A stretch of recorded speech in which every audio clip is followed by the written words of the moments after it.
Welcome to the Gym Success Podcast, and a big welcome to all of our listeners. Gym owners, gym operators, managers, salespeople, gym entrepreneurs, and personal trainers. Great to be diving into this today. Absolutely.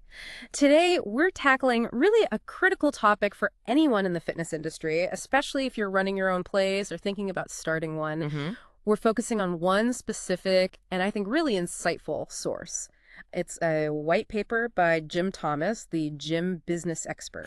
Yeah, Jim knows his stuff. He really does. This paper's called The Hidden Risk That Crashes Gym Startups, Even the Profitable Ones. Oof, that title gets your attention. It does, right? So our goal here is to unpack this paper, pull out the most crucial takeaways, and give you, our listeners, some really actionable insights, stuff you can use right away to understand why liquidity. Well, why it's more than just accounting jargon. It's fundamental. Survival, really, and growth strategy. Exactly. That title, Crashes Gym Startups, Even the Profitable Ones. I mean, that's pretty counterintuitive. Jthomas is saying straight up that just making money, on paper isn't enough. Correct. He talks about this silent killer, this hidden risk. It can completely sink a business that, from the outside, maybe looked like it's doing okay, even well. Okay, so let's define it then. What is this silent killer? It's simple, but devastating. A lack of liquidity. Jim sees it all the time. Jim's bringing in revenue, maybe even showing a profit month to month on their P&L statement. Right. But then they hit a cash crunch, and suddenly everything just stops. The paper draws a really sharp line between being profitable and being financially healthy day to day. They're not the same thing. But why not? If you're profitable, shouldn't you have cash? What exactly does liquidity mean, practically for running a gym? Think of it like your gym's immediate financial oxygen. Can you pay the bills that are due right now or very soon? Rent, staff wages, utilities, fixing that broken elliptical, paying your software subscription. The essential. Yeah, the absolute essentials. Can you pay them without scrambling, delaying, or worse, taking out some high-interest short-term loan just to make payroll? Liquidity is having the actual cash accessible when those bills hit. Yeah, no, that makes sense. But I'm still stuck on how you can be profitable and not have that cash. It feels like something's wrong there. It really highlights the crucial difference between accounting profit and actual cash flow. Profit looks back revenue minus expenses over a period. Cash flow is about timing. When does the money actually land in your bank account versus when do you have to pay it out? The timing gap. Exactly. Maybe your members pay monthly, but you have a big insurance premium due quarterly. Or you offer annual memberships paid up front, but your expenses are spread out evenly. Or maybe you offer payment plans, so revenue trickles in, but your rent is due in full on the first. Right, so the money going out can happen faster or in bigger chunks than the money coming in, even if the year-end total looks good. Precisely. And if that happens, you hit these short-term gaps, these cash crunches, even if you're technically profitable overall. And what happens then? When the cash just isn't there for rent or payroll? That's when the wheels really come off. Might have to delay payroll. That's just awful for morale, for keeping good staff. Devastating. Totally. Vendors don't get paid on time. Maybe they cut you off. Maybe they just start demanding cash up front, damaging relationships, losing any negotiating power you had. Equipment stays broken because you can't afford the parts or the service call. Yeah. Jthomas puts it perfectly. The gear seize up. The business starts to unravel fast. It really drives home that point in the paper. Revenue is irrelevant if your money is locked up or delayed. Liquidity is what keeps the gym running day to day. That's the core message. Forecasts don't pay bills. Actual cash does. Okay, so let's dig into why this happens, particularly for startups. Jthomas points out some common traps, right? Things new owners do that just bleed liquidity from day one. Oh, yeah. The big one he flags is overextension. Especially early on, there's this temptation, maybe pressure, to focus on appearance, on having the absolute best of everything immediately, rather than building a solid financial base first. Wanting the wow factor right away. Exactly. And that costs cash. Serious cash up front. What does that look like in practice? Like, what specific decisions drain that vital cash cushion? He lists a few classics. Signing leases for spaces that are way too big or too expensive for what they can realistically support in the first 6 months, maybe even year. Rent kills. You can. Another is buying all brand new, top-of-the-line equipment outright instead of looking at leasing or maybe good quality used or refurbished options. That ties up huge amounts of capital. Okay. Spending big on marketing before you have a proven way to turn that spend into memberships quickly. And a really common one, hiring too many staff too soon. before you have the consistent member revenue to actually cover that big ongoing payroll expense. Wow. Yeah. Those all sound like ways to turn your starting capital into fixed costs or sunk investments before you're even generating steady income. That's exactly what happens. Yeah. And it wipes out what Jim calls the wiggle room, that essential buffer you need for the unexpected stuff, or if membership signups are just a bit slower than your optimistic projections. He tells a story in the paper about a boutique studio that really hit home for me. Oh, that example. It's brutal because it's so real. This studio, they sign a lease, maybe $12,000 a month, high fixed cost right there. Steep. Then they finance, say, $100,000 of brand new equipment, debt payments on top of the rent. Memberships are okay, maybe growing, but not quite hitting the targets yet. Then boom, a few months in, main HVAC system fails. Oh, no. Yeah, big repair bill, thousands of dollars. But because all their available cash was locked up in that huge rent payment and servicing the equipment debt, they had nothing. Zero cash reserve for this totally foreseeable, well, possible emergency. So what happened? Facility becomes unusable and the heat are cold. Members get angry, they cancel. The business just collapses. And here's the kicker. On paper, looking at revenue versus total expenses over a longer period, they might have even looked profitable. But the lack of available cash right then, in that moment, fatal. Yeah, that's chilling. It wasn't a bad idea for a gym necessarily. It was a fragile financial structure. Exactly. Poor foresight, no cushion. Left them completely exposed. And this leads right into why Jim argues liquidity isn't just about dodging bullets. It's about building resilience. It's about enabling growth, especially now. How does having cash readily available make a gym more resilient, especially when things feel uncertain economically? He makes a really strong point. The gyms that survive downturns, market shifts, pandemics, whatever disruption comes along, they aren't always the biggest or the fanciest. They're the ones with financial flexibility. Liquidity gives you the power to act fast, to adapt. Okay, so what specific advantages does that cash cushion give you strategically? Well, first, you can seize opportunities others can't touch. Maybe a competitor unfortunately goes under beer. You might be able to snap up their perfectly good equipment for pennies on the dollar because you have the cash on hand. Ah, okay. Good point. You can test new things quickly. A new class format, a different pricing structure, a targeted marketing campaign. You can try it without betting the farm or needing to borrow money if it doesn't immediately succeed. You might even be able to expand, grab a better lease deal during a downturn when others are pulling back. So opportunistic growth. Right. And crucially, it lets you survive shocks. A really slow summer season, maybe major road construction kills traffic to your location for 3 months, or just a general economic slump where people cut back on discretionary spending like gym memberships.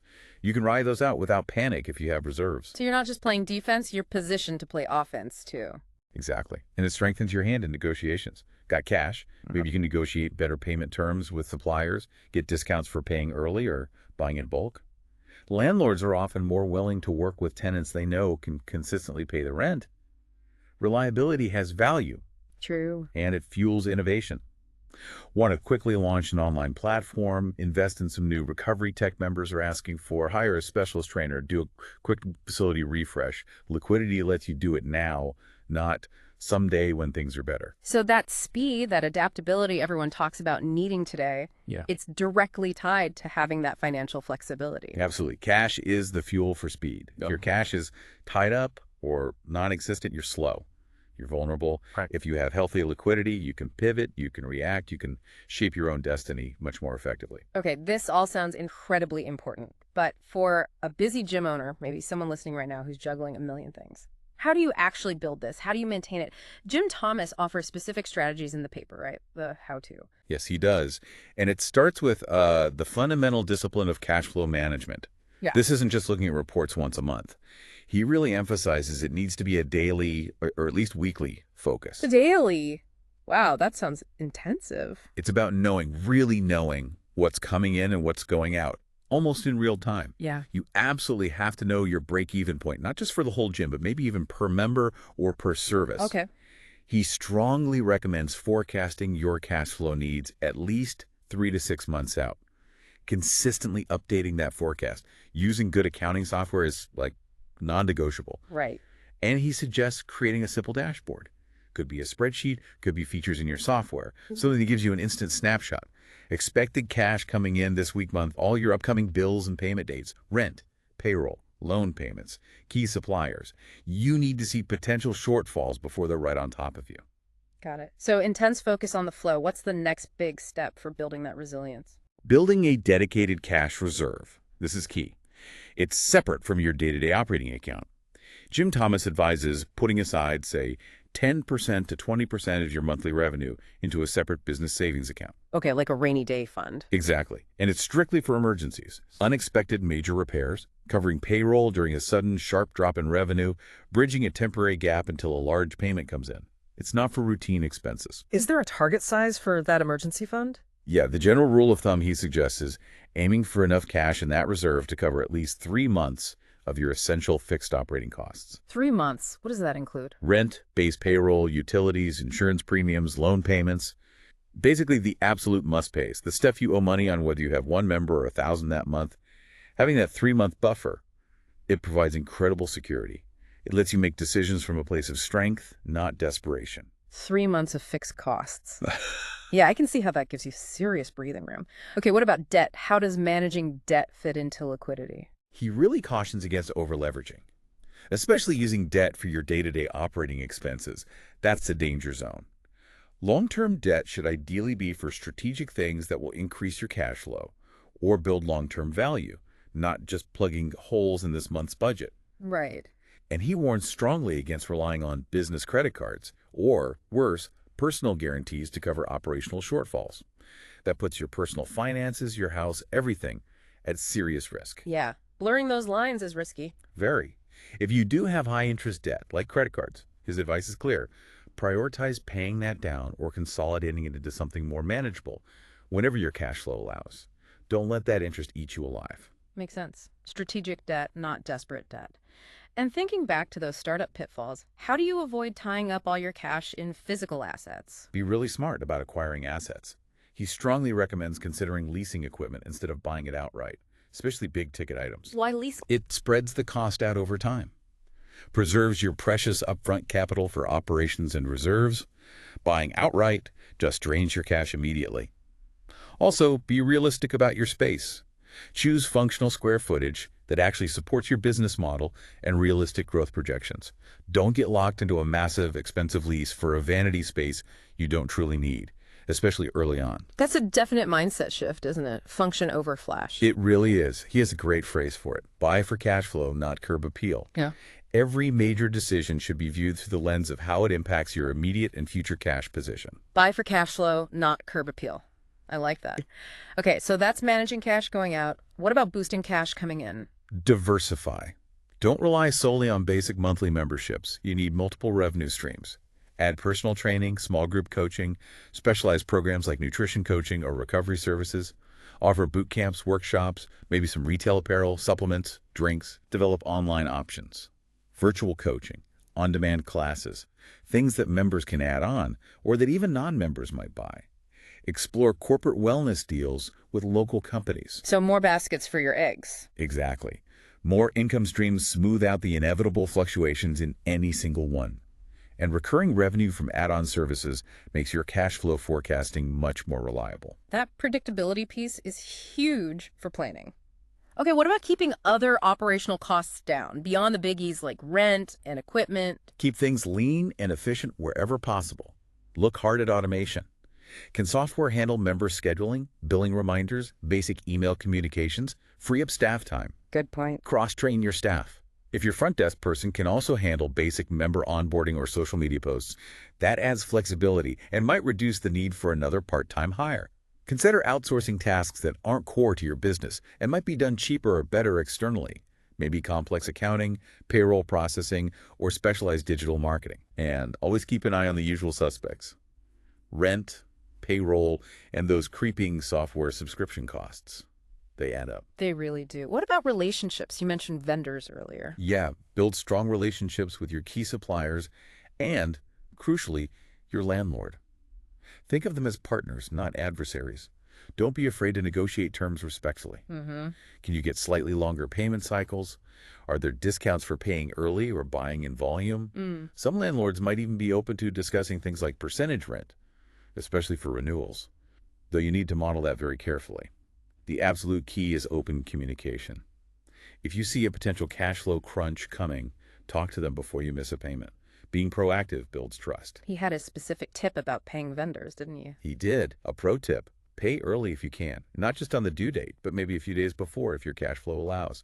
It builds immense goodwill. It shows you're solid, reliable, and that goodwill can translate into leverage later if you do need a bit of flexibility or want to negotiate better terms next time. That's smart, investing that relationship capital. Okay, last piece on the how-to. What if you genuinely do need some external funding? Explore smart funding options and be very selective and cautious. Jim mentions things like revenue-based financing. That's where repayments are tied to a percentage of your actual revenue, so they flex up and down a bit, which can be less risky than fixed loan payments if revenue dips. Okay, that sounds interesting. Short-term working capital loans can be an option for very specific temporary needs, but he stresses extreme caution. Interest rates can be sky high. You need a crystal clear, rock-solid plan to repay it quickly. It's not a long-term solution. And as we said, equipment financing or leasing is often much better than buying outright with cash you don't have. So any funding should really support long-term health, not just patch a leak temporarily. Exactly. It shouldn't just kick the can down the road and leave you in a worse position later. It's about a holistic system managing inflows, outflows, reserves, assets, debt relationships, all focused on strategic cash management. It's clear it's not just one thing. It's an integrated approach. And Jim Thomas really hammers home that this focus on liquidity, this whole strategy, it's not just good practice anymore. It's arguably more critical right now than ever. Why does he say that? Well, he points to the current landscape for gyms. We've got, rising interest rates making debt more expensive. We still have a lot of general economic volatility and uncertainty affecting consumer spending. There's intense competition, especially from digital fitness platforms. Yeah. Plus, operating costs themselves are just going up for many gyms. Insurance, wages, utilities, supplies. It's a tougher environment in many ways. A lot of pressure points hitting at once. It really is. Yeah. And in that kind of climate, standing still, being slow to react, it's fatal. What separates the gyms that thrive from those that just struggle or fail? He argues it's speed and adaptability. And as we've been saying, liquidity is what fuels both of those. When the market shifts, or a new challenge appears, or a new opportunity arises, the gym that's stuck, the one without cash reserves or flexibility, that's the one that loses. The slowest gym loses. When the market shifts, the slowest gym loses.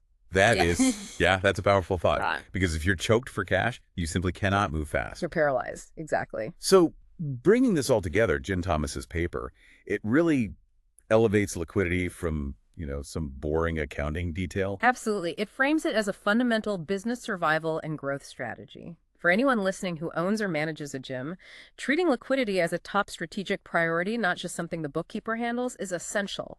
You can have amazing trainers, the best equipment, killer programming, but if you can't make payroll or pay the rent or react when something breaks or changes, none of it matters in the long run. You can't innovate if you're constantly stressed about basic bills. Right. You can't pivot if you're buried in high-interest debt. You can't jump on a great opportunity if your bank account is empty. And that conclusion is so blunt. Profit without liquidity is a mirage. It's a dangerous illusion. Looks good on paper, maybe feels good for a moment, but there's no substance there to sustain the business when challenges hit. But by putting these systems in place, the diligent cash flow tracking, building those reserves, smart spending habits, diversifying revenue, nurturing vendor relationship, you build a business that's truly robust. Yeah. One that, as Jim says, is built not just to survive whatever comes next, but actually to lead and innovate within the fitness market. That's a really strong call to action, and it makes you think. That link between cash resilience and the ability to innovate.